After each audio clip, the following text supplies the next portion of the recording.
ಡಿಕೆಗೆ ದುಬಾರಿಯಾಗಿ ಪರಿಣಮಿಸಿದಂತಹ RSS ಗೀತೆ ರಾಷ್ಟ್ರ ಮಟ್ಟದಲ್ಲಿ ಸಂಚಲನ ಮೂಡಿಸಿದಂತಹ ಡಿಕೆ ವರ್ತನೆ ಹೈಕಮಾಂಡ್ಗೆ ದೂರು, ಆ ಕಡೆಯಿಂದ ಸ್ಟ್ರಾಂಗ್ ಡೋಸ್.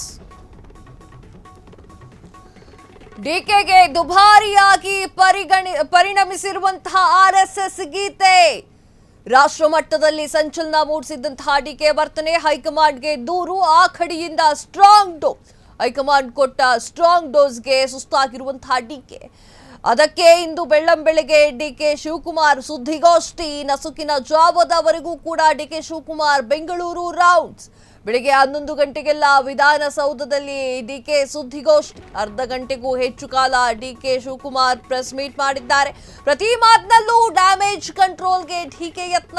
ತಮ್ಮ ನಡೆಯನ್ನ ಸಮರ್ಥಿಸಿಕೊಳ್ಳುತ್ತಲೇ ಕ್ಷಮೆಯನ್ನ ಕೇಳಿದಂತಹ ಡಿಕೆ, ಕಾಂಗ್ರೆಸ್ ಪಕ್ಷಕ್ಕೆ ತಮ್ಮ ಬದ್ಧತೆಯ ಬಗ್ಗೆ ಸಾರಿ ಸಾರಿ ಹೇಳಿರುವಂತಹ ಡಿಕೆಗೆ ಆರ್ಎಸ್ಎಸ್ ಗೀತೆ ಕಂಟಕ ಅಂತ ಮೊನ್ನೆ ಹೇಳಿತ್ತು.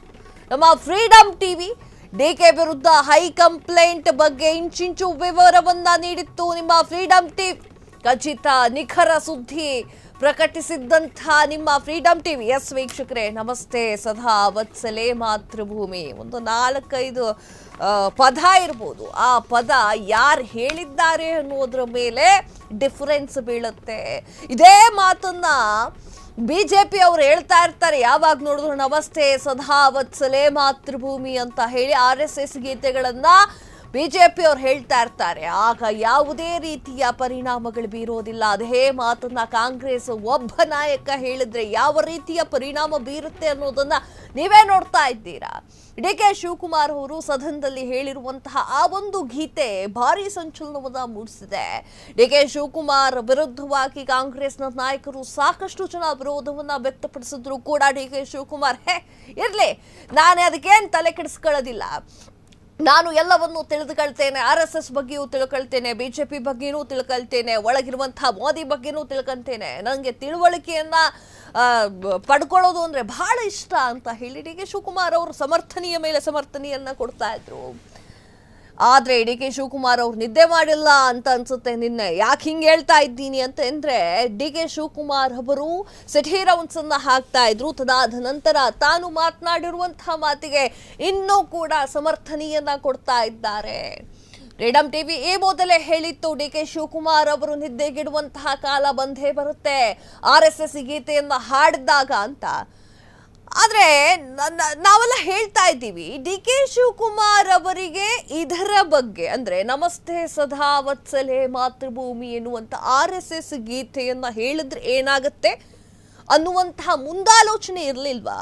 ಖಂಡಿತವಾಗಿಯೂ ಇತ್ತು ವೀಕ್ಷಕರೇ.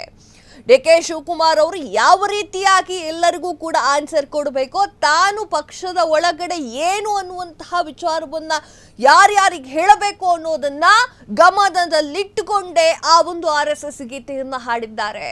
ಡಿ ಕೆ ಶಿವಕುಮಾರ್ ಬಾಯಲ್ಲಿ ಯಾವುದೋ ಮಾತು ಬಂದಿದೆ ಅಂತಂದ್ರೆ ಅದು ಯಾರೋ ಒಂದು ರಾಜಕಾರಣಿ ಆಡಿರುವಂತಹ ಮಾತುಗಳಾಗಿರೋದಿಲ್ಲ. ಕಲ್ಲು ಬಂಡೆ ಕನಕಪುರದ ಬಂಡೆ ವಿಚಾರ ಮಾಡೇ ಮಾತುಗಳನ್ನ ಆಡೋದು. ಯಾರಿಗೇನು ಮಾತನಾಡಬೇಕು, ನಾನೇನು ಮಾತನಾಡಿದ್ರೆ ಯಾರಿಗೆ ಹೋಗಿ ತಟ್ಟುತ್ತೆ ಎನ್ನುವಂತಹ ಜ್ಞಾನ ಡಿ ಕೆ ಶಿವಕುಮಾರ್ ಅವರಿಗೆ ಇದ್ದೇ ಇದೆ.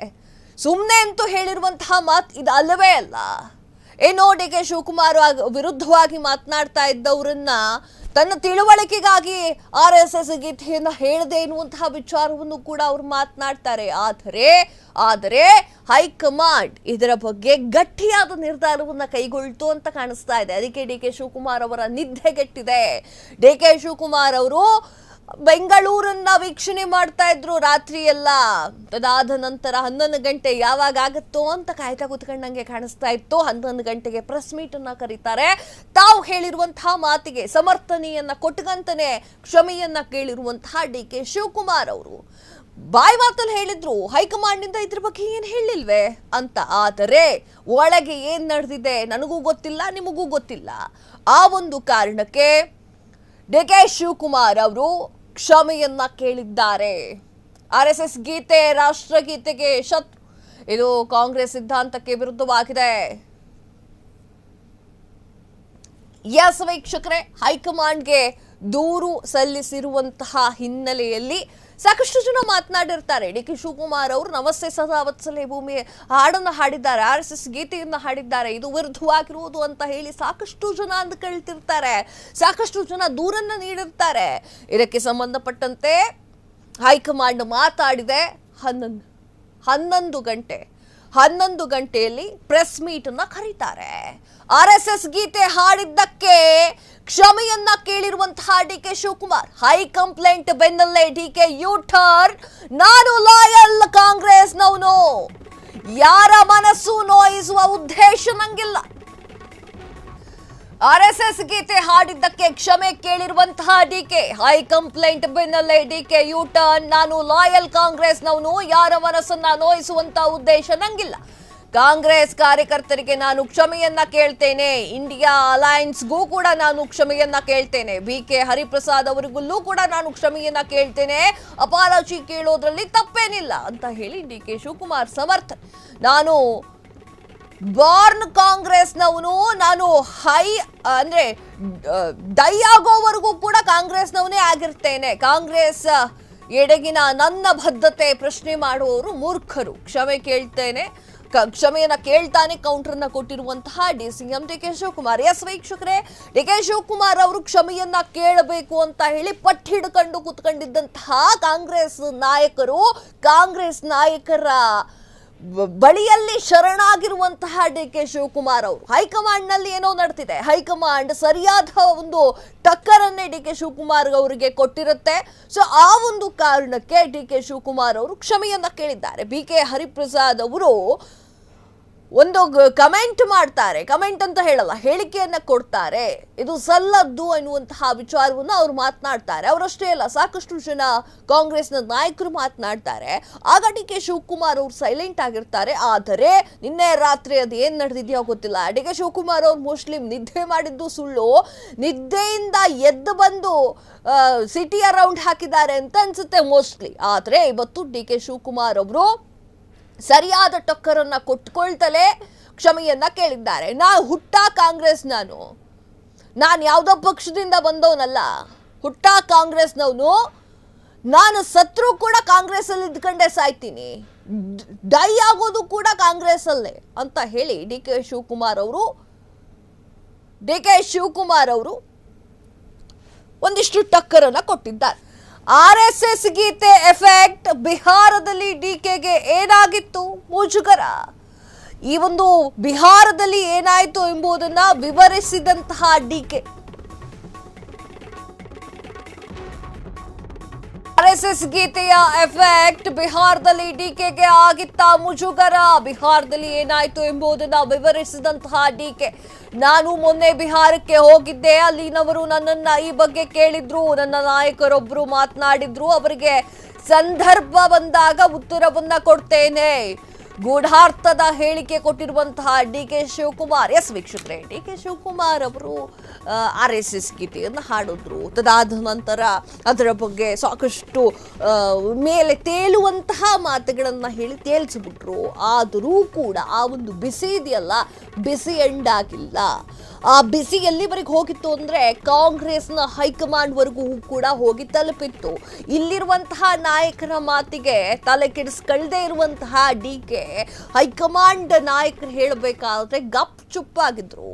ಅದೇ ಕಾರಣಕ್ಕಾಗಿ ನಿನ್ನೆ ರಾತ್ರಿ ನಿದ್ದೆ ಸರಿಯಾಗಿ ಮಾಡಲಿಲ್ಲದೆ ಇರುವಂತಹ ಡಿಕೆ ಬಿಹಾರದಲ್ಲಿ ಹೋದಾಗ ಆಗಿರುವಂತಹ ವಿಚಾರಗಳನ್ನು ಮನಸ್ಸಲ್ಲಿಟ್ಕೊಂಡಿದ್ರು. ಹಾಗಾದ್ರೆ ಬಿಹಾರದಲ್ಲಿ ಏನ್ ನಡೀತು? ಮೊನ್ನೆ ಬಿಹಾರಕ್ಕೆ ಹೋಗಿದ್ರು ಅವ್ರು. ಆಗ ಹೋದಾಗ ಅಲ್ಲಿ ನನ್ನನ್ನು ಈ ಬಗ್ಗೆ ಕೇಳಿದ್ರು ಎನ್ನುವಂತಹ ವಿಚಾರವನ್ನು ಹೇಳಿದ್ರು. ನನ್ನ ನಾಯಕರೊಬ್ಬರು ಮಾತನಾಡಿದ್ರು, ಅವರು ನನ್ನ ಜೊತೆಗೆ ಈ ರೀತಿಯಾಗಿ ಮಾತನಾಡಿದ್ರು, ಈ ವಿಚಾರದ ಬಗ್ಗೆ ಕೇಳಿದ್ರು, ಅವರ ಸಂದರ್ಭ ಬಂದಾಗ ಅದರ ಬಗ್ಗೆ ಉತ್ತರವನ್ನ ಕೊಡ್ತೇನೆ. ಗೂಢಾರ್ಥದ ಹೇಳಿಕೆಯನ್ನ ಡಿ ಕೆ ಶಿವಕುಮಾರ್ ಅವರು ಕೊಡ್ತಾರೆ. ಅಂದ್ರೆ ಬಿಹಾರದವರೆಗೂ ಕೂಡ ಬಿಸಿ ಮುಟ್ಟಿದೆ. ಇಲ್ಲಿ ಕರ್ನಾಟಕದಲ್ಲಿ ಹೇಳಿರುವಂತ RSS ಹಾಡು ಬಿಹಾರದ ತುದಿ ಹೋಗ್ಬಿಟ್ಟಿದೆ. ಏನ್ ಹೇಳಿದ್ರು ಡಿ ಕೆ ಶಿವಕುಮಾರ್ ಅವರು, ನೋಡ್ಕೊಂಡ್ ಬನ್ನಿ. The Yatra in Bihar is a big game changer in the country. The issue which Rahul Gandhi has raised from Karnataka to Bihar has become the talk of the country. He is not fighting for himself. He is fighting for justice for a common man, which the constitution has been given. I know from my state what has been happened, and that is the lead. And today I am very proud that the Supreme Court also has given lot of opportunity for all the people to set right their voters, and they need a change here. The change is for Mahagathbandhan. That will happen. I could see the youngsters, even in Karnataka, this type of youngsters I could not see. Such a big erosion of youngsters are coming out of the streets of Bihar. I would like to thank them. They should use the opportunity. Whatever the guarantee they have given, our Mahagathbandhan has given, definitely it will help. We will keep up our promise. Whatever promise we delivered, we have spoken in any state which we have come to power, we have delivered, and the same thing will happen here. I am very confident. Confidence ಆಗಿದ್ದೀನಿ. ಬಿಹಾರದಲ್ಲಿ ಏನೋ ನಡೆದಿದೆ, ಆದರೆ ಅದು ಸಮಯ ಬಂದಾಗ ಹೇಳ್ತೀನಿ. ಬಿಹಾರದಲ್ಲಿ ನನ್ನ ಗುರುಗಳೊಬ್ಬರು ಈ ರೀತಿಯಾಗಿ ಮಾತನಾಡಿದ್ರು, ಅದರ ಬಗ್ಗೆ ಇನ್ಯಾವತ್ತಾರು ಹೇಳ್ತೀನಿ ಅಂತ ಹೇಳಿ ಭಾಳ ದುಃಖದಿಂದ ಮಾತಾಡ್ತಾ ಇದ್ದಾರೆ. ಎಸ್ ವೀಕ್ಷಕರೇ, ನಾನು ಆಗ್ಲೂ ಹೇಳ್ತಾ ಇದ್ದೆ, DK ಶಿವಕುಮಾರ್ ಅಂತಹ ಬಂಡೆ ಯೋಚನೆ ಮಾಡದೆ ಒಂದು ಮಾತನ್ನ ಹೇಳೋದಲ್ಲ, ಹೇಳಿರೋಕೆ ಸಾಧ್ಯವೇ ಇಲ್ಲ. ಅದು ಯಾರಿಗೆ ಮುಟ್ಟಬೇಕು ಅನ್ಕೊಂಡಿರ್ತಾರೋ RSS ಗೀತೆ ಅವ್ರಿಗೆ ಹೋಗಿ ಮುಟ್ಟಿರುತ್ತೆ. ಅದರ ಒಂದು ರಿಯಾಕ್ಷನ್ ಕೂಡ ಅವರು ಅಕ್ಸೆಪ್ಟ್ ಮಾಡುವಂತಹ ಮನಸ್ಥಿತಿಯನ್ನು ಇಟ್ಕೊಂಡೇ ಆ ರೀತಿಯಾಗಿ ಹೇಳಿರ್ತಾರೆ. ಅದೇನೇ ಇರಲಿ, ಕಾದು ನೋಡಬೇಕಾಗಿದೆ ಮುಂದೇನಾಗುತ್ತೆ ಅಂತ. ತಿಮ್ರೋಡಿ ಮನೆಯಲ್ಲಿ ಆ ವಸ್ತು ಸೀಸ್ ಮಾಡಿರುವಂತಹ SIT. ಇಂದು ಬೆಳಿಗ್ಗೆಯಿಂದ ತಿಮ್ರೋಡಿ ಮನೆ ಜಾಲಾಡ್ತಾ ಇರುವಂತಹ SIT.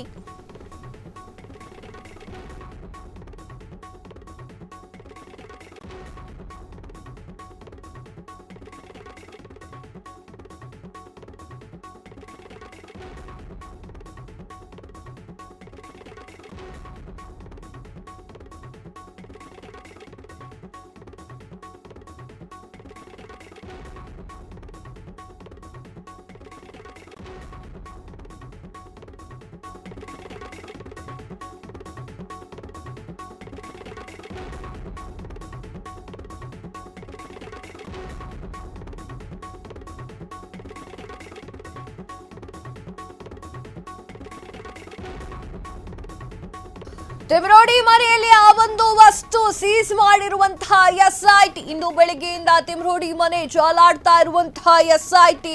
ತಿಮ್ರೋಡಿ ಮನೆಯ CCTV ಹಾರ್ಡ್ ಡಿಸ್ಕ್ ವಶಕ್ಕೆ ಪಡೆದುಕೊಂಡಿರುವಂತಹ SIT. ಕಳೆದ 3 ತಿಂಗಳಿಂದ ತಿಮ್ರೋಡಿ ಮನೆಗೆ ಯಾರ್ಯಾರು ಬಂದಿದ್ರು, ಯಾರ್ಯಾರು ಹೋಗ್ತಾ ಇದ್ರು ಎನ್ನುವಂತಹ ಮಾಹಿತಿ, ಎಲ್ಲೇನೆಲ್ಲ ಚಟುವಟಿಕೆಗಳು ನಡೀತಾ ಇದ್ವು ಎನ್ನುವುದಕ್ಕೆ CCTV ಹಾರ್ಡ್ ಡಿಸ್ಕ್ ಸಾಕ್ಷಿ. ಹಿಂಗಾಗಿ ಮೊದಲು SIT ಕೈಗೆ ಸಿಕ್ಕಿದ್ದೇ CCTV ಹಾರ್ಡ್ ಡಿಸ್ಕ್.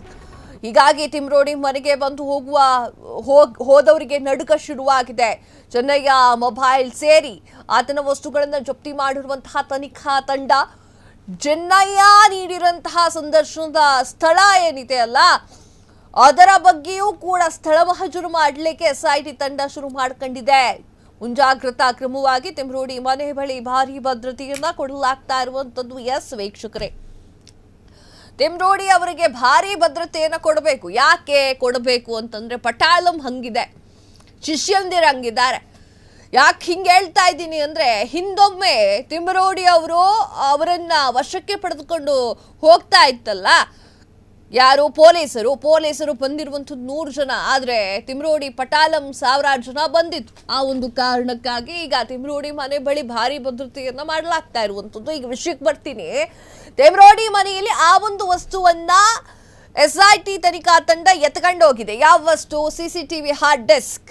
CCTVಯಲ್ಲಿ ಏನೆಲ್ಲ ವಿಚಾರಗಳು ಗೊತ್ತಾಗುತ್ತೆ ಅಂತ ನೋಡೋದಾದ್ರೆ, CCTVಯಲ್ಲಿ ಹೋಗಿದ್ದು ಬಂದಿದ್ದು ಯಾರ್ಯಾರು ತಿಮ್ರೋಡಿ ಅವರ ಸಂಪರ್ಕದಲ್ಲಿ ಇದ್ದಾರೆ ಅನ್ನೋದು ಅಷ್ಟು ಮಾಹಿತಿಗಳು ಗೊತ್ತಾಗುತ್ತೆ.